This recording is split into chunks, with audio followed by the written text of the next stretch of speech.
اللہ رب العالمین والصلاة والسلام علی اشرف الانبیاء والمرسلین۔ احباب زیوکار، گزشتہ ایپیسوڈ میں ہم نے آپ کے سامنے حضرت آمنہ اور حضرت عبد المطلب کے وصال کے بارے میں گفتگو کی تھی۔ اس ایپیسوڈ میں ہم آپ سے یہ بیان کریں گے کہ کس خوش اسلوبی کے ساتھ حضرت ابو طالب نے حضرت عبد المطلب کی وصیت کے مطابق حضور صلی اللہ تعالی علیہ وسلم کی کفالت کی ذمہ داری پوری کی، اور پھر آپ صلی اللہ تعالی علیہ وسلم کے ساتھ سفر شام میں کیا معاملات پیش آئے، اور بحیرہ راہب نے آپ صلی اللہ تعالی علیہ وسلم کے بارے میں کیا پیشن گوئی کی۔ احباب زیوکار، حضرت ابو طالب کا اصل نام عبد مناف تھا، اور ابو طالب آپ کی کنیت تھی۔ آپ کثیر العیال تھے، لیکن اس کے باوجود آپ نے حضور صلی اللہ تعالی علیہ وسلم کی تربیت اور کفالت میں کوئی کمی واقع نہیں ہونے دی۔ آپ حضور صلی اللہ تعالی علیہ وسلم سے اپنی سگی اولاد سے بھی زیادہ محبت فرمایا کرتے تھے اور شفقت والا معاملہ فرمایا کرتے تھے۔ آپ حضور صلی اللہ تعالی علیہ وسلم کو ایک لمحے کے لیے بھی اپنی آنکھوں سے اوجھل نہیں ہونے دیتے تھے۔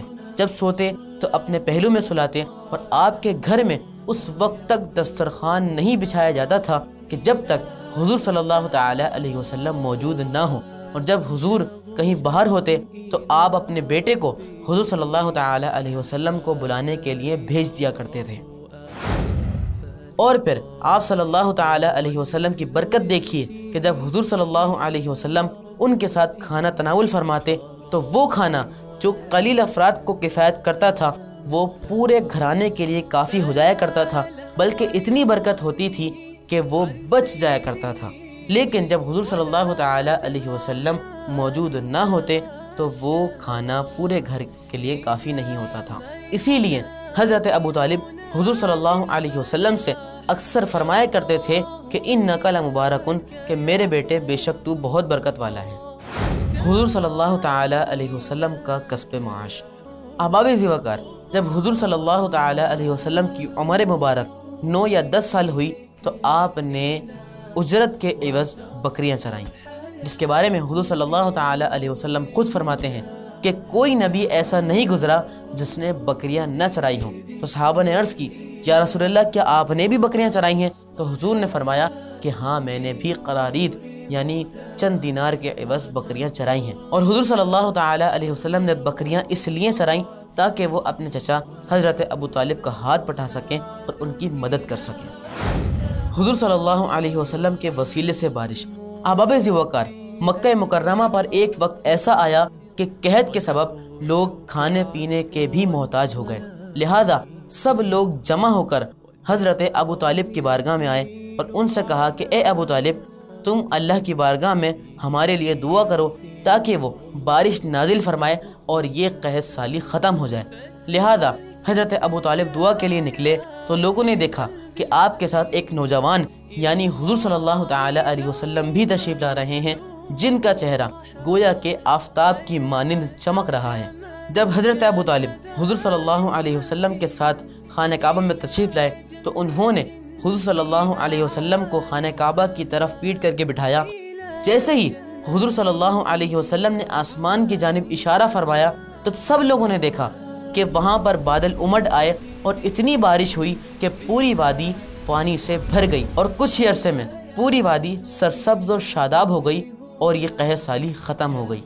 جب حضور صلی اللہ علیہ وسلم نے اعلان نبوت فرمایا تو اس وقت بھی حضرت ابو طالب لوگوں کو حضور صلی اللہ علیہ وسلم کا یہ احسان یاد دلایا کرتے تھے، اور انہوں نے حضور صلی اللہ علیہ وسلم کی شان میں ایک قصیدہ بھی لکھا تھا۔ حضور صلی اللہ علیہ وسلم کا پہلا سفر شام۔ احباب زیوکار، جب حضور صلی اللہ علیہ وسلم کی عمر مبارکہ 12 یا 13 برس ہوئی تو حضرت ابو طالب نے بغرض تجارت شام کی جانب سفر کا ارادہ کیا۔ جب آپ روانہ ہونے لگے تو حضور صلی اللہ علیہ وسلم نے آپ کی اونٹ کی نکیل پکڑی اور فرمایا کہ اے چچا جان، آپ مجھے یہاں اکیلا کس کے سپرد کر کے جا رہے ہیں، جبکہ نہ میرے والد حیات ہیں اور نہ ہی میری والدہ۔ تو اس پر حضرت ابو طالب نے حضور صلی اللہ تعالی علیہ وسلم کو اپنے اونٹ پر سوار کر لیا اور شام کی جانب چل پڑے۔ جب یہ قافلہ مقام بصرہ پہنچا اور اس وادی میں اترنے لگا تو وہاں عیسائیوں کا ایک بہت ہی مشہور راہب جس کا نام جرجیس تھا، لیکن وہ بحیرہ یا بحیرہ کے نام سے مشہور تھا، وہ عیسائیوں کا بہت بڑا عالم تھا، لیکن وہ کبھی بھی کسی بھی قافلے کی طرف متوجہ نہیں ہوا کرتا تھا۔ لیکن جب یہ قافلہ اس وادی میں اترنے لگا تو اس نے دیکھا کہ ایک بادل کا ٹکڑا ایک نوجوان کے سر پر سایہ افغن ہے، اور وہ نوجوان جہاں سے بھی گزرتا ہے ہر درخت اور ہر پتھر اس کی بارگاہ میں سجدہ ریز ہو جاتے ہیں۔ اور پھر اس نے دیکھا کہ وہ قافلہ ایک درخت کے نیچے بیٹھا، سب لوگ اس درخت کے سائے میں بیٹھ گئے، لیکن ایک نوجوان کو اس کے سائے میں جگہ نہیں ملی۔ جب وہ دھوپ میں بیٹھا تو اس درخت نے اس پر سایہ کر دیا۔ جب اس نے یہ ساری علامات دیکھی تو سوچا کہ کہیں یہ نوجوان وہ اللہ کا آخری نبی یعنی محمد رسول اللہ صلی اللہ تعالی علیہ وسلم تو نہیں کہ جن کے بارے میں پچھلی کتابوں میں پیشن گوئی کی گئی ہے۔ لہذا وہ قافلے والوں کے پاس گیا اور اس نے سب کی دعوت کا اہتمام کیا اور سب کو دعوت دی۔ چنانچہ تمام قافلے والے اس کی دعوت پر لبیک کہتے ہوئے اس کے پاس گئے، لیکن وہ جس نوجوان یعنی حضور صلی اللہ علیہ وسلم کی راہ تک رہا تھا وہ تشریف نہیں لائے۔ تو اس نے قافلے والوں سے پوچھا کہ کیا تمہارے پیچھے کوئی رہ گیا ہے؟ تو انہوں نے کہا کہ ہاں، ایک نوجوان ہے جو ہمارے سامان کی حفاظت کر رہا ہے۔ تو اس نے کہا کہ جاؤ اسے بھی بلا کر لے آؤ۔ چنانچہ حضور صلی اللہ علیہ وسلم کے ایک دوسرے چچا حارث بن عبد المطلب حضور صلی اللہ علیہ وسلم کو بلا کر لے آئے۔ جب وہ سب کھانا کھا رہے تھے تو وہ حضور صلی اللہ علیہ وسلم کو ٹکٹکی باندھ کر دیکھتا رہا۔ جب تمام قافلے والوں نے کھانا کھا لیا اس نے سب کو رخصت کیا اور حضور صلی اللہ تعالی علیہ وسلم کو روکا اور حضور سے پوچھا کہ میں تمہیں اگر لات اور عزیٰ کا واسطہ دوں تو کیا جو میں تم سے پوچھوں گا تم وہ سب مجھے سچ سچ بتاؤ گے؟ تو حضور صلی اللہ علیہ وسلم نے فرمایا کہ تم مجھے ان بتوں کا واسطہ نہیں دو، اللہ کی قسم مجھے ان بتوں سے زیادہ کسی بھی چیز سے بغض نہیں ہے۔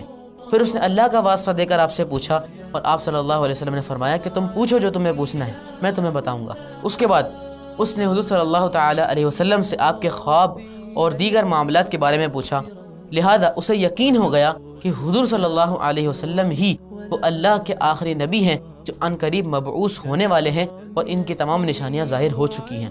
پھر اس کے بعد اس نے حضور صلی اللہ علیہ وسلم کی پیٹھ کی جانب دیکھا جہاں پر مہر نبوت بنی ہوئی تھی اور اسے جھک کر چوم لیا، اور پھر اس نے پوچھا کہ یہ کس کی سرپرستی میں ہے؟ تو حضرت ابو طالب نے کہا کہ یہ میرے بیٹے ہیں۔ تو اس نے کہا کہ ایسا ممکن نہیں ہے کہ ان کے والد ابھی حیات ہوں۔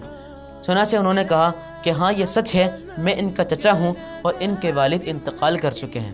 اس کے بعد اس نے حضرت ابو طالب سے کہا کہ آپ اس بچے کو شام کے سفر پر نہ لے جائیں، کیونکہ اگر یہودیوں نے اسے دیکھا اور اس کی نشانیوں کو پہچان لیا تو وہ تعصب کی بنا پر اسے قتل کرنے کی کوشش کریں گے اور منصوبے بنائیں گے۔ چنانچہ ایک روایت کے مطابق حضرت ابو طالب حضور صلی اللہ علیہ وسلم کو وہیں سے لے کر واپس مکہ آ گئے، اور ایک روایت کے مطابق آپ شام گئے، جلد سے جلد کاروبار ختم کیا اور مکہ تشریف لے آئے۔ احباب ذی وقار، امید ہے کہ آپ کو ان واقعات سے بہت کچھ جاننے کو ملا ہوگا۔ آئندہ ایپیسوڈ میں ہم حضور صلی اللہ علیہ وسلم کی حرب فجار اور حلف الفضول میں شرکت کا تذکرہ کریں گے، لہذا اگر آپ فیس بک پر یہ ویڈیو دیکھ رہے ہیں تو ہمارے پیج کو لائک کر دیجئے، اور اگر یوٹیوب پر ہیں تو ہمارے چینل کو سبسکرائب کریں اور بیل آئیکن کو کلک کر دیجئے۔